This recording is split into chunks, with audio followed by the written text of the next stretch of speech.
Charles Francis Keary was a British writer, scholar and numismatic. Born in 1848 in Stoke-on-Trent, the son of the first mayor of Stoke-on-Trent, William Keary, and his first wife Anne Archer.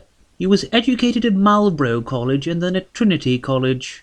He wrote extensively on Scandinavian history, including books such as The Mythology of the Eddas, The Vikings in Western Christendom, or Norway and the Norwegians. Between 1872 and 1887, he worked at the British Museum's Department of Coins, which led him to publishing a catalogue of English coins in the British Museum Anglo-Saxon series. Though his first novel was his 1888 The Wanderer, published under the pseudonym of H. Ogomatis, his first widely acclaimed novel was his 1896 Herbert van Lennart. His 1909 novel The Mount deals with the rise of industry, its descent upon nature as a blight, and the establishment of a new industrial aristocracy. Among Keary's admirers were such luminaries as J.K. Chesterton and James Joyce. Aside from novels, he also wrote poetry, travelogues, and even verse dramas. He was a friend of the composer Frederick Delius, for whom he wrote the libretto for his 1904 opera Coanga. Keary died of a heart attack in 1917.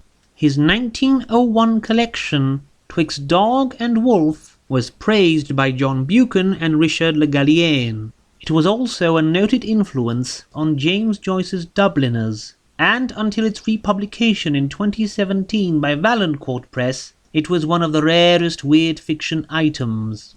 The title of the collection is derived from a French saying referring to a specific time of night considered to be especially nefarious. The first story, The Message from the God, has a Roman in Greece who is chosen as the vessel of a sacred message coming from one ancient and terrible who is dead, but whose bloody forehead is crowned with a dusky crown. Elizabeth deals with the temptation of Elizabeth, a maiden living at Rettenberg Castle, which, according to prophecy, is to be besieged by the dark host of Blankenroth, an army at the command of wicked Hilda the Witch. Once a descendant of hers is found in the flesh and joins the army, which shall then uproot Rettenberg when led by the mysterious Red Scepter. The Four Students deals with a quartet of students who take a room together in Paris, and then proceed to bind their souls together according to an ancient and forbidden rite. However, one of them soon takes up the pastime of ridding France of all its perceived and imaginary enemies during the French Revolution, only he doesn't quite understand that the rite is quite real and binding still. Finally, Fantasies is a collection of, well, fantasies, of moon-loving alpine wanderers, of accidentally boarding funeral cars, spending a century or two looking at puppets, black masses, and men obsessed with bones. It is a varied collection and definitely worthwhile.